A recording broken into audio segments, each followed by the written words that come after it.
Assalamualaikum warahmatullahi wabarakatuh. Jumpa tak jumpa terpaksa kita jumpa lagi. Cinta tak cinta emang kita tidak saling mencintai. Sayang tak sayang emang kita tidak saling menyayangi. Tetapi dengan ada perjumpaan di dunia maya ini yang akhirnya kita dapat berjumpa secara kasat mata di dunia maya, maka akan lahirlah sebuah sikap antara suka dan tidak suka. Bapak harapkan kalian mempunyai rasa suka yang akhirnya dari rasa suka ini akan lahirlah cinta, dari cinta akan lahirlah puncaknya adalah kasih sayang. Baik anak-anakku yang berbahagia, itulah rumus sosial dalam kehidupan sehari-hari. Kita tidak terlepas dari namanya interaksi sosial satu dengan yang lainnya. Anak-anakku, sebelum kita belajar tentang materi yang sangat penting ini untuk menambah wawasan kalian, maka sebaiknya atau selayaknya kita berdoa kepada Tuhan Yang Maha Esa, Allah Subhanahu wa Ta'ala, agar perjalanan atau pemburu ilmu khususnya pada saat ini diberikan kemudahan dan kelancaran dan keselamatan. Berdoa dipersilahkan.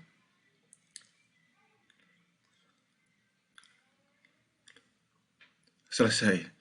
Baik anak-anakku yang berbahagia, sekarang kita akan membahas yaitu tentang kehidupan bangsa Indonesia pada masa praaksara, masa Hindu-Buddha, dan masa Islam. Sebelum kita membahas materi ini, Bapak berpesan kepada anak-anakku yang khususnya bagi siswa-siswi untuk senantiasa menjaga protokol kesehatan karena yang namanya penyakit atau penyebaran virus COVID-19 ini sudah ada di antara kita. Oleh karena itu kalian jangan lepas sampai dalam 3M, yaitu menjaga jarak dan senantiasa memakai masker dan senantiasa mencuci tangan setelah kalian melakukan kontak sosial dengan yang lainnya. Baik anak-anakku, sebelum kita lanjutkan materinya, kita akan memberikan pesan juga kepada siswa-siswi untuk senantiasa mengerjakan tugas masa pandemi ini. Jangan sampai tugas kalian itu ditunda karena bisa menjadi permasalahan di kemudian hari. Baik anak-anakku, langsung aja kita pada pembahasan kehidupan bangsa Indonesia pada masa praaksara, masa Hindu-Buddha, dan masa Islam. Bapak mengucapkan terima kasih kepada Dewi Hatmoko gmail.com yang telah memberikan PPT-nya dalam rumpun IPS. Baik, anak-anakku, sekarang kita akan mulai pembahasan.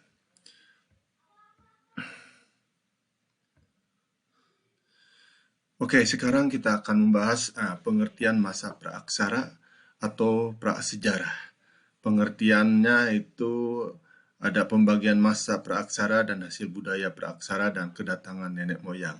Jadi inilah yang harus kalian pahami dari materi yang akan kita bahas, yang akan Bapak berikan secara lugas, tuntas, dan sesuai dengan hal-hal yang kalian inginkan. Baik anak-anakku, sekarang kita akan bahas pengertian dari masa praaksara. Pengertian masa praaksara atau prasejarah itu ada beberapa pengertian. Yang pertama adalah masa sebelum manusia mengenal tulisan, terus dapat diketahui dari artefak buat tempat tinggal dan fosil yang ada. Ada juga artefak peralatan, ada juga fosil, sisa bagian tubuh makhluk hidup yang dapat membantu. Jadi kita simpulkan bahwa masa praaksara atau masa prasejarah artinya adalah manusia belum mengenal tulisan. Manusia belum bisa membaca, manusia belum bisa menulis, artinya adalah manusia belum mengenal tulisan. Yang mereka tinggalkan tadi sudah Bapak bahas, yaitu berupa artefak fosil, peralatan, dan sisa tubuh fosil makhluk hidup. Baik, di sini ada pengertian masa praaksara. Yang pertama adalah setiap bangsa tidak sama dalam mengakhiri masa praaksara, masa prasejarah. Jadi Indonesia mengenal tulisan sejak ditemukannya 7 Yupra Prasasti Kutai abad ke-4 Masehi, sedangkan Mesir mencapai masa sejarah sejak 2500 sebelum Masehi. Jadi di sini kita simpulkan anak-anakku yang berbahagia bahwa sebuah negara atau daerah itu dalam memasuki masa praaksara itu, masa prasejarah itu berbeda-beda sesuai dengan ditemukannya sebuah bukti prasasti berarti itu menggambarkan bahwa itu berakhirnya masa praaksara karena dengan ditemukannya sebuah tulisan. Baik anak-anakku, sekarang kita akan membahas yaitu pembagian masa praaksara atau masa prasejarah. Pembagian masa praaksara menurut arkeologis dan menurut budaya, kita akan lihat. Kalau menurut praaksara, menurut arkeologis itu terbagi menjadi zaman Arkaikum, Paleozoikum, Mesozoikum, dan Neozoikum. Itu disingkat menjadi sebuah kata kunci yaitu apa mene. Jadi apabila kalian menemukan masa pembagian praaksara berarti kalian ingat apa mene.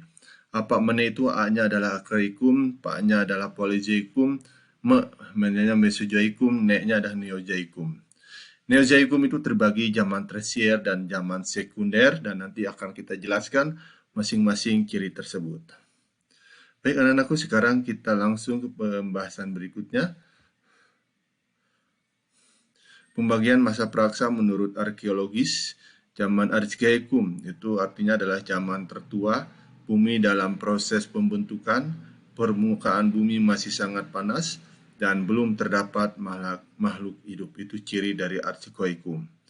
Sementara untuk zaman Paleozoikum itu adalah zaman primer, bumi mulai mendingin, munculnya makhluk hidup pertama kali diperkirakan munculnya adalah makhluk bersel satu dan tidak bertulang belakang seperti bakteri serta jenis amfibi. Apa? Mesozoikum. Zaman sekunder mulai muncullah hewan-hewan reptil besar, dinosaurus, oleh karena itu zaman ini disebut juga dengan zaman reptil, Mesozoikum. Berikutnya adalah artinya adalah zaman Neozoikum, artinya zaman tersier. Jadi mulai berkurangnya hewan-hewan besar dan berbagai jenis binatang menyusui, diantaranya kera dan monyet mulai bermunculan. Anak-anakku, itulah pembagian berdasarkan menurut arkeologis. Nah, sekarang zaman Neozoikum itu terbagi menjadi zaman tersier dan zaman sekunder. Pembagian masa praaksara menurut arkeologi, zaman Neozoikum. Yang pertama adalah zaman sekunder, ditandai dengan munculnya tanda-tanda kehidupan manusia purba. Zaman Pleistosen adalah Dilpium munculnya es. Zaman Holosen, Alpolium adalah nenek moyang manusia modern muncul. Jadi nenek manusia moyang modern muncul itu pada zaman Neozoikum. Oke, dan sekarang kita akan membahas pembagian masa aksara menurut budaya. Menurut budaya, itu terbagi menjadi berapa? 4 pembagian. Yang pertama adalah masa berburu meramu tingkat sederhana, masa berburu meramu tingkat lanjut, masa bercocok tanam, dan masa perundagian. Dan masa menurut budaya itu masa berburu meramu, meramu tingkat sederhana, hidupnya adalah berpindah-pindah nomaden, hidupnya dalam kelompok-kelompok kecil dan mendapatkan makanan dengan berburu dan meramu dan tergantung kepada alam. Sementara pada masa berburu meramu tingkat sederhana, alatnya masih sangat sederhana dan kasar, hidupnya di gua-gua alam, alat-alatnya seperti kapak perimbas, alat serpih, kapak genggam, manusia purbanya adalah Pithecanthropus, Homo wachekensis, dan merupakan masa Paleolitikum. Sementara untuk masa berburu dan meramu tingkat lanjut adalah merupakan masa Mesolitikum, zaman Batu Tengah. Kehidupannya hampir sama dengan tingkat sebelumnya, namun alat-alatnya sudah sedikit halus dan mulai mengenal kebudayaan Megalitikum, batu besar, dan mulai mengenal kepercayaan. Nah, yang berikutnya adalah menurut budaya masa bercocok tanam. Masa bercocok tanam itu ada beberapa ciri. Yang pertama merupakan masa Neolitikum, zaman batu muda. Budaya Megalitikum semakin berkembang, alatnya sudah mengenal gerabah dan kapak lonjong. Bangunan Megalitikum banyak didirikannya menhir, dolmen, pundak, punan berundak, dan sebagainya. Masa bercocok tanam berarti hidupnya sudah mengenal bercocok tanam, pertanian dan ladangnya, dan mereka sudah menetap dalam desa-desa kecil dan sudah mampu melakukan pemilihan pemimpin. Kepercayaan kepada nenek moyang semakin berkembang yang diwujudkan dalam upacara dengan bangunan Megalitikum. Terus masuk dalam masa perundagian. Masa perundagian berarti merupakan zaman logam, zaman besi, zaman tembaga, dan zaman perunggu. Sudah mengenal pengecoran logam, teknik pengecoran yang dikenal adalah teknik cetak hilang, extract produce, dan teknik cetak ulang bipild. Masa perundagian terjadi pembagian pekerjaan di dalam masyarakat, muncul kaum profesional, contohnya tukang kayu dan tukang logam. Oke, hasil budaya praaksara adalah artefak, bangunan, fosil, dan kepercayaan.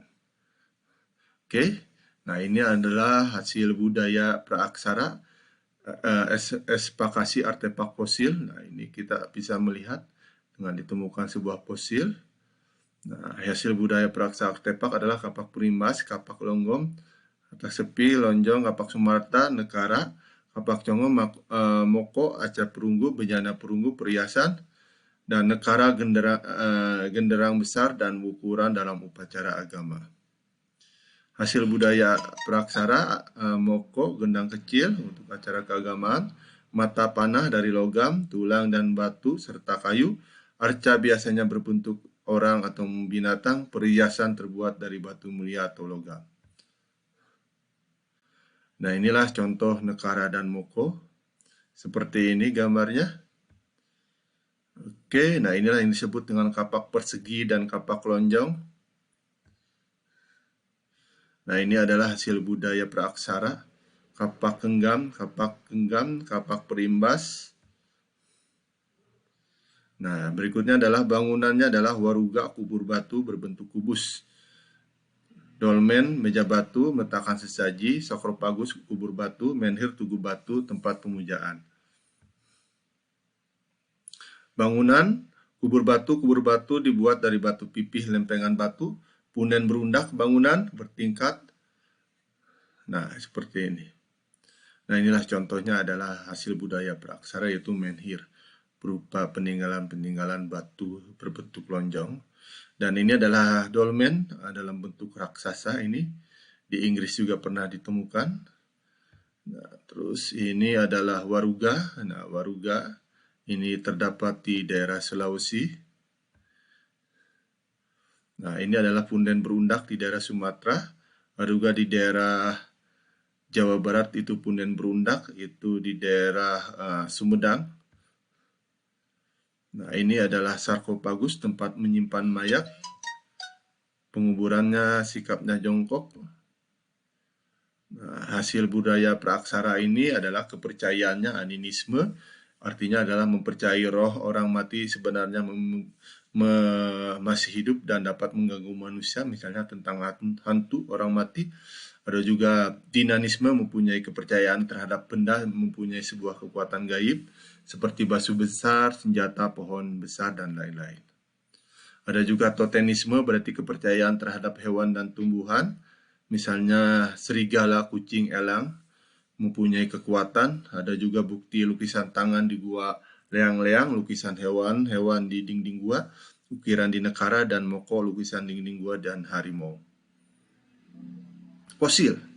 Fosil itu Pithecanthropus erectus ditemukan di desa Trinil, Ngawi, Jatim sekarang. Bagian Tropus japanicus ditemukan di Sangiran, Solo. Homo solensis ditemukan di Sangiran, Solo, berarti manusia. Homo wajakensis ditemukan di Wajak, Tulung Agung, Jawa Timur. Nah, ini adalah contoh-contoh dari manusia purba.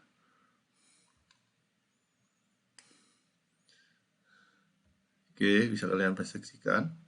Ini adalah fosil manusia dan satu lagi adalah fosil dari hewan. Baik, nah ini contoh kehidupannya ketika masa praaksara, zaman prasejarah. Oke, nah ini reptil. Nah, ini kerbau zaman purba. Oke, nah sekarang kita bahas masa praaksara itu menurut kedatangan nenek moyang. Ras di dunia itu terbagi menjadi 4, yang 3 adalah ras yang umum, yang jelas bisa dikatakan Kalau dalam istilahnya jelas asal-usulnya, kalau yang ras khusus itu tidak diketahui asal nenek moyangnya. Baik, yang pertama adalah Kaukasoid. Kaukasoid berarti ras kulit putih, Mongoloid berarti ras kulit kuning, Negroid berarti adalah ras yang berwarna berkulit hitam, dan ras-ras khusus adalah ras yang tidak jelas asal-usulnya, dan nanti kita akan bahas satu persatu.